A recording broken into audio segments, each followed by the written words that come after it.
What is up, everybody? It's your boy, Chad Sommer here on Rock Bottoms Up podcast, dedicated to addiction recovery. Today, I have with me Challaine. Challaine, thanks so much for being on the podcast today. You are more than welcome. Thank you for having me.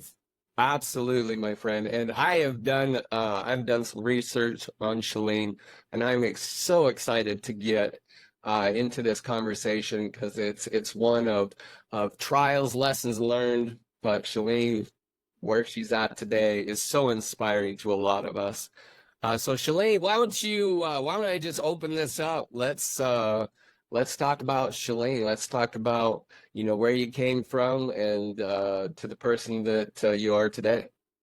Oh, where do we start? It's Yeah. it's multi-layered, right? Yeah. When I was 12 and I took my first drink, when I went to jail, when I almost lost my brand new $1 million house due to my drinking and gambling problems. The gambling wouldn't have happened without the drinking, that's a promise. Or my 4 children, or like there's so many layers. I usually like to, I guess, start near the end Yeah. of my last night of drinking and how I got to where I am today. My last night of drinking, I had 2 bottles of wine, half a 2.6 of whiskey. I smoked some weed and took lorazepam. And I always get choked up when I start talking about this, but that's part of the healing journey, right? Is being vulnerable and opening up. And the final thoughts that I had going to bed that night were, how many of these little pills do I have to take to end it all? Mm. And out of all that inebriated state, somehow my 4 children came rushing to my mind. And it was like, Challaine, put yourself to bed. So I did. And then we had a 14-hour work drive for a work trip the next day. I was completely hungover, and my hangovers now are not, well, not now today, but later on in my life, were completely different from growing up, right? So I was in the car and just spacey and like felt like I had like marshmallows in my brain or something. So thankfully, my husband drove, and we ended up in our hotel. And we went out there for work because it was springtime. I own a landscaping company, and it was snow where we live. So we get there, and there's the freak snowstorm for 4 days. So we were locked in this hotel room for 4 days, and I just started writing and detoxing at the same time. 4 days, no shower, beer. I don't even think I ate, maybe like snacked on some chips or something. Yeah. And I just started writing, and my husband's like, "What on earth are you doing?" Like I was just like all over the keyboard. And I was like, "Oh, I'm just, I don't know, writing out my thoughts, talking about my sobriety." And then I was at like 10,000 words. And then he's like, "You may be onto something here." So I just kept writing and writing. And I don't know, at the end of 4 days, I was like 40,000 words. And he's like, "Babe, you've got a book." And I was like, maybe I do have a book. And I've always wanted to write a book, Mm. but I didn't know what this book was going to be about. I guess I had to be a drunk for 20 years and get to sobriety in order to finally have a story that was worthwhile to put out to the world. And that was January 15th of this year was the last time I touched alcohol. January 16th is my first day of sobriety. Like I've been sober before in my life. I never drank during any of my pregnancies. That's just ridiculously not okay. And always wanted to write a book, and then got sober, and it took me 91 days to write a #1 best-selling new release. So Yeah. dreams do come true. Yeah. No, that's awesome. What's the name of your book? Can I show it? Yeah, absolutely. Can I show it? Yeah. I woke up one day and changed my fucking mind. I should have put for the last time, right? Yeah. For I the last know. time.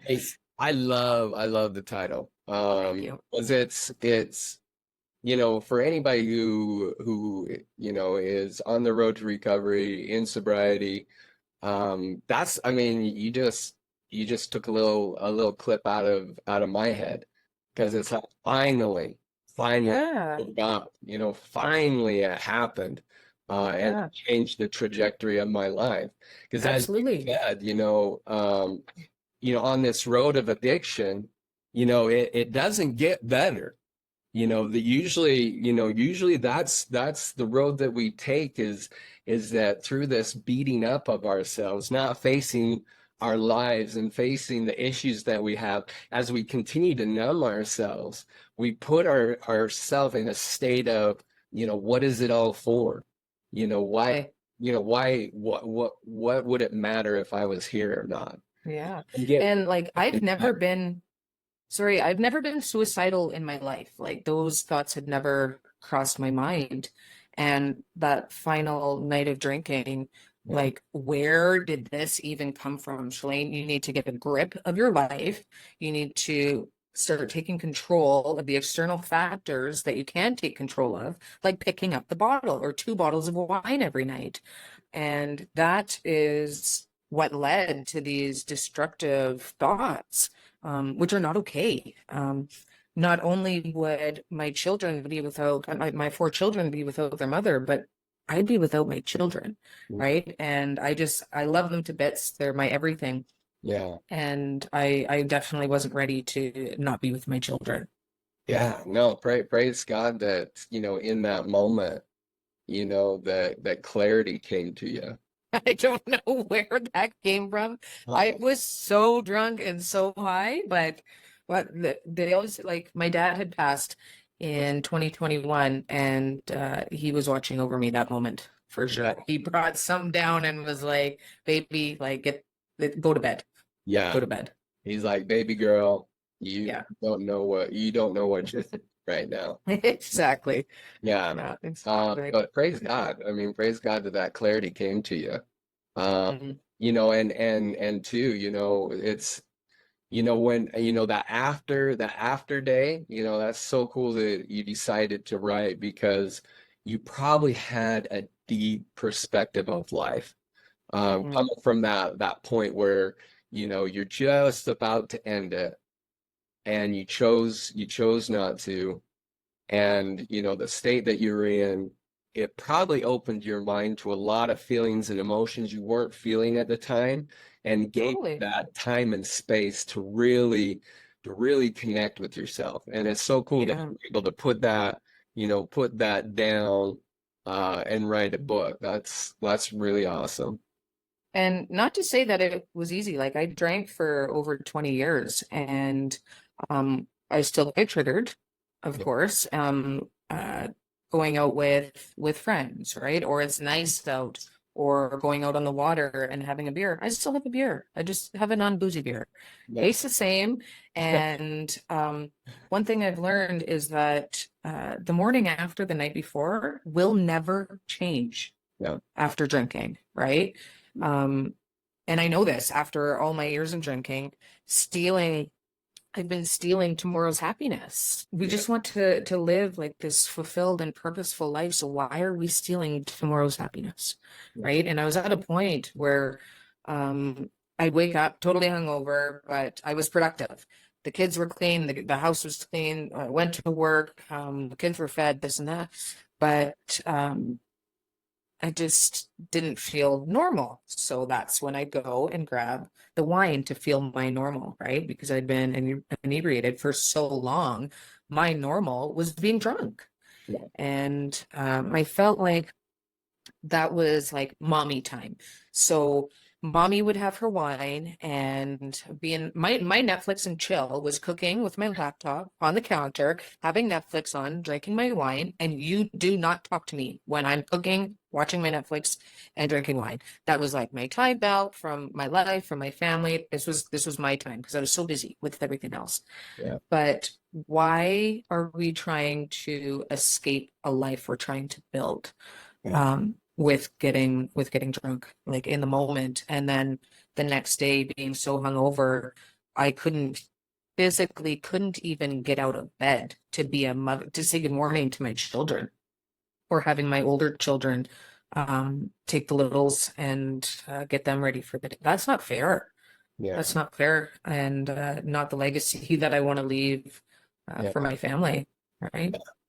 No, it does. I don't think people, because I think you nailed it. us as we're in our, as we're using our coping mechanisms, or that be drugs or alcohol or both, we think this is an easy button that's saving us, from our lives, from our thoughts, whatever we're trying to run from. We think that it's doing us, a justice, service, but we don't realize what it's taking from us. Like you mentioned, taking away time with our family, work, whatever it is, it steals from us. It doesn't help us in any way. You're going to have to face your life at some time. So you can keep hitting that, Absolutely. you can keep hitting that easy button all you want, but those problems never go away. We just No. put them off for another day. And it steals from our productivity, from Oh learning. gosh, does it ever? 10 years I wanted to write a book. Yeah, no, it does. It steals from it. And it's not just that, but it's kind of like you said, you don't feel normal without it. Hmm.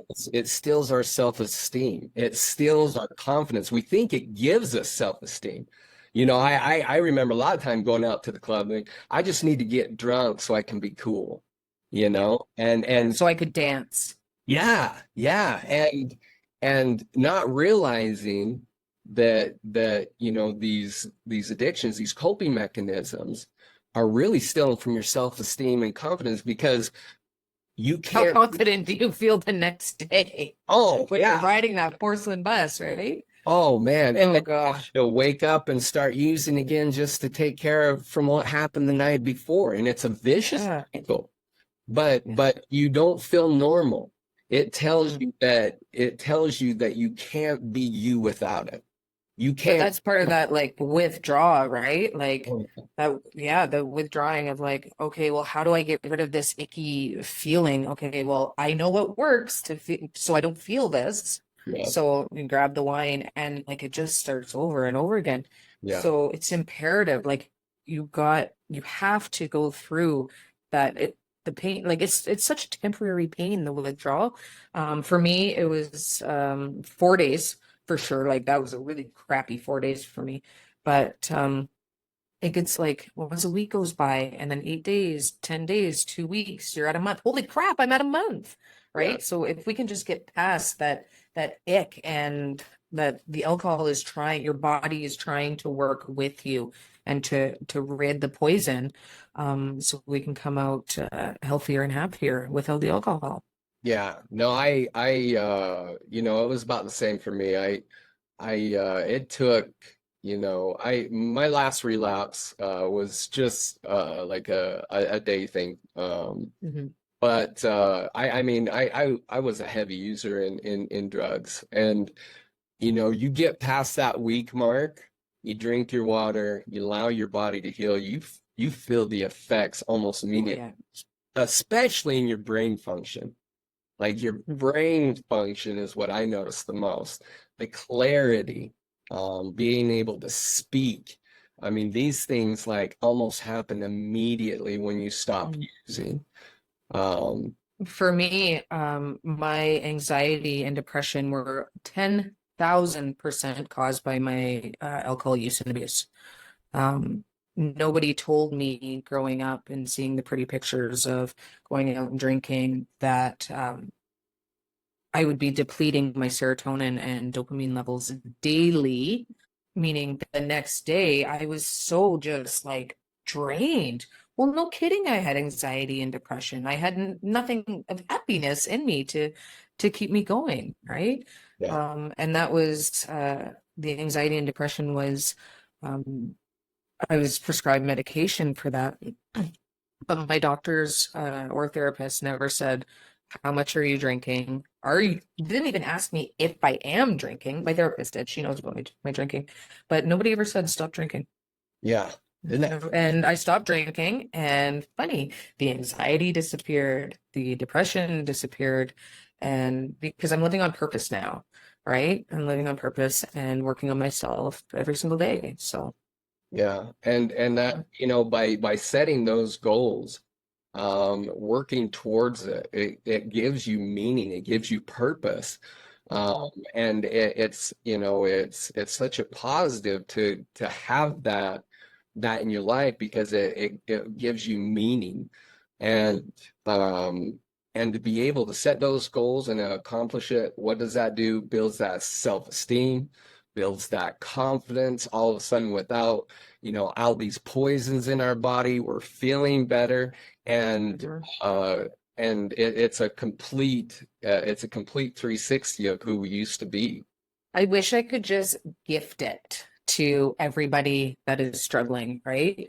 Um, it's sobriety is such a ginormous gift for yourself, for your family, for your friends, and everyone who's struggling. I want that so bad because I know it's possible. I've been there, and like my norm was 2 bottles of wine a day.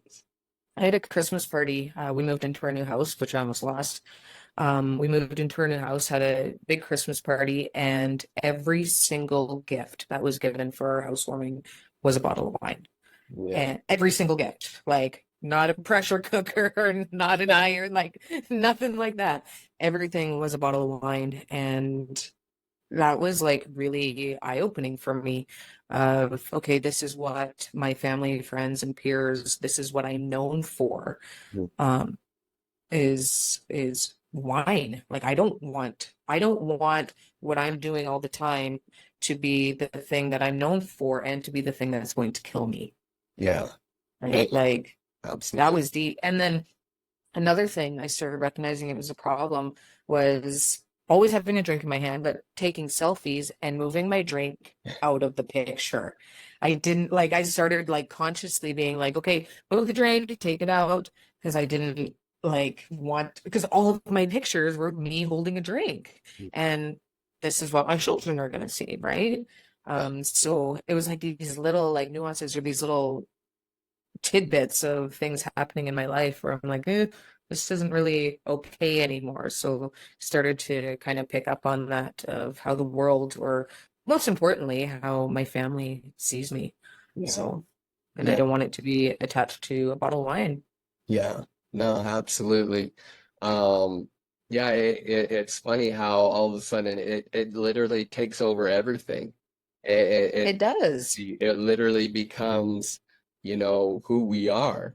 And it takes over and destroys everything that we love. Mhm. And I would never know, or my husband would say, I never know what version of you I'm going to get. Wow. It didn't matter if I drank whiskey, if it was coolers, if it was wine. There was never like, okay, well, when Challaine has a bottle, she turns into this person, or if it's 3 shots, she turns into this person. There was no rhyme or reason to how who I turned into, right? So that's scary. Like you're putting something in your body and you don't know what's going to come out. Like that's terrible. Yeah, no, good point. Yeah, good point. And it affects us all differently. Like you said, you never know what personality is going to come out that time because it's dependent on the mood, and it And seems. your environment and Oh yeah, and it just over accentuates that feeling, when we have it in us. So it makes us multiple personalities. You never know what you're going to get. no, and like one night, in a previous relationship of mine, we were drinking and we were into the Canadian Club whiskey. And what's scary is I don't even remember what we started bickering about, but I just lost it. And I went up to my ex and I literally pulled the shirt. Like I ripped it from his shoulders off of his body, grabbed his pocket, ripped his like the pocket part out of the hole of the pocket. Like I just became Hulk. And I I don't even know. And I got arrested that night for my behavior. I've Oh, never been arrested before, all because of whiskey. Like we could have just have had like a regular conversation about what was going on, but no, because the alcohol was involved. Who knew what version of me was coming out? But yeah, I spent the night in jail.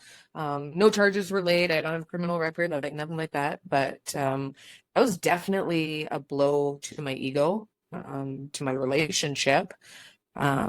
And yeah, what a eye-opening experience that was.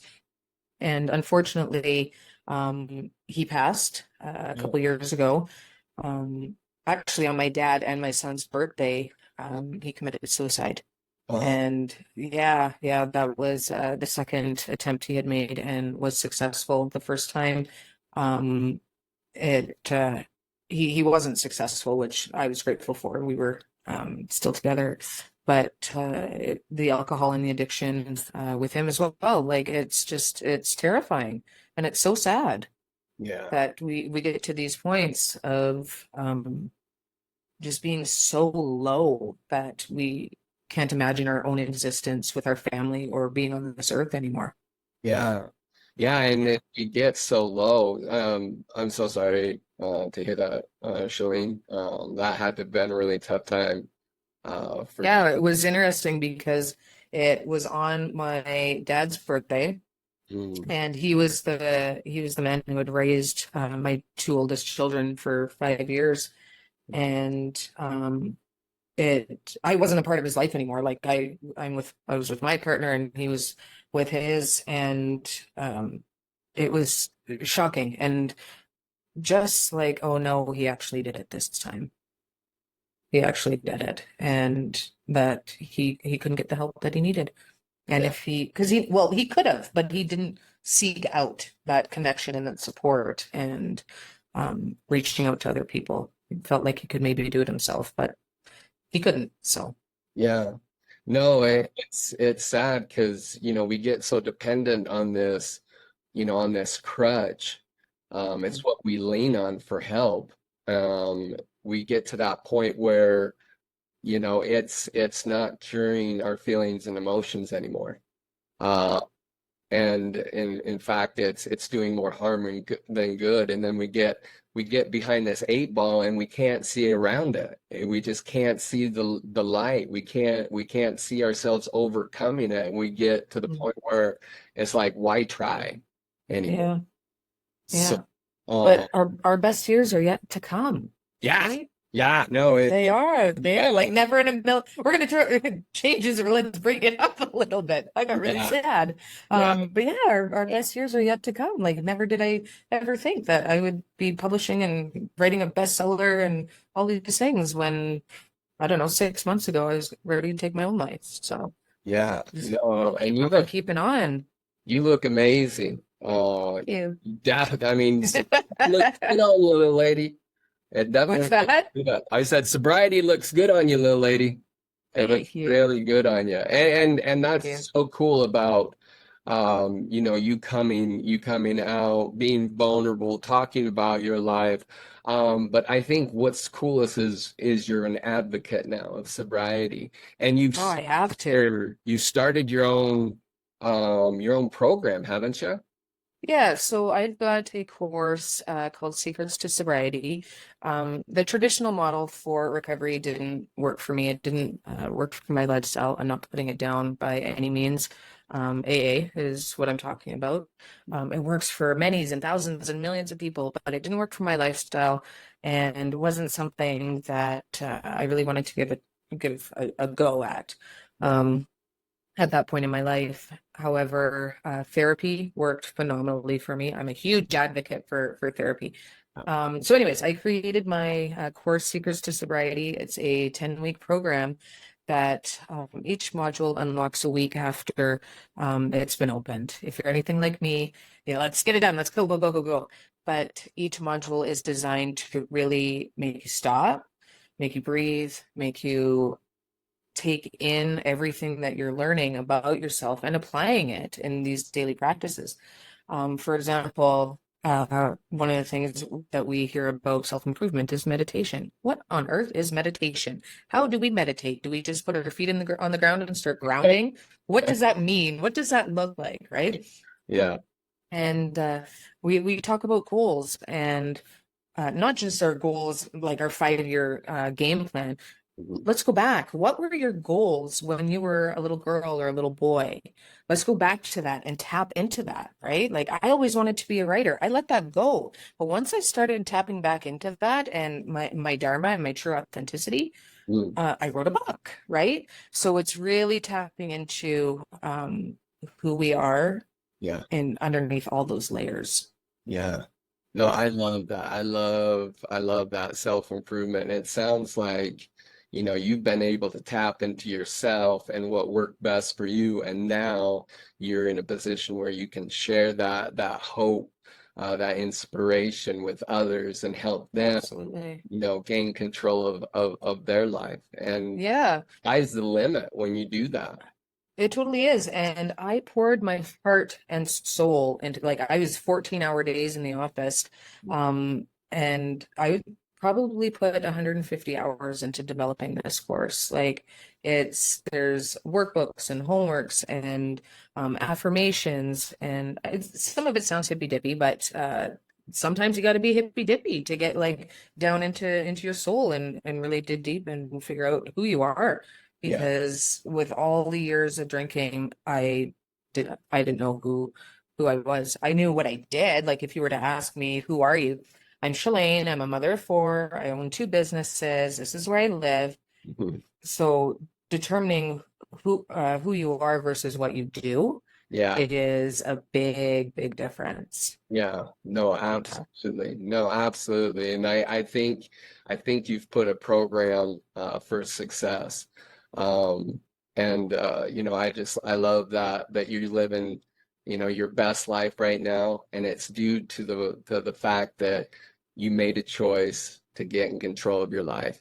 Mhm. Sky's the limit for you, and I can't wait to continue to watch you grow. You're an inspiration to me, where you came from, what you're Thank you. doing now. It's a great example to everybody out there who's listening, who think that they have this cap, and they don't. They don't have a cap. Once you get rid of that dependency, sky's really the limit. And It you totally really are is. in control of your destiny. So dream big and set goals and move. Living my best life now, but the best is still yet to come. It's Like that's still yet to incredible to think of, right? no, I absolutely love it. Well, Charlene, it's been great sitting down and Oh, speaking yes. with you, my friend. Thank you so much for being on the show. Guys, I will tag in the comments how you can search out Charlene and read her book, gain that perspective, relate to it, and just realize that recovery is possible. We are both Yes. living proof. And like she said, like, yeah, High fives. yeah, no, absolutely. And the best is yet to come. Uh, it's been great talking with you, Shalene. Like I said, we will post ways of getting a hold of her. She has a program out there. She's living proof that it works. Not just works, but helps you excel to that next level. So Let's do it. please take advantage of that, research that. And again, like I said, sky's the limit. You have to make a choice, but making that choice will change the trajectory of your life. This has been another great episode on Rock Bottoms Up. We're so grateful that you guys joined us today, and just realize that we do recover, and that the best is yet to come when you choose recovery. Thanks so much for joining us, guys. Have a great night. Have the best day ever.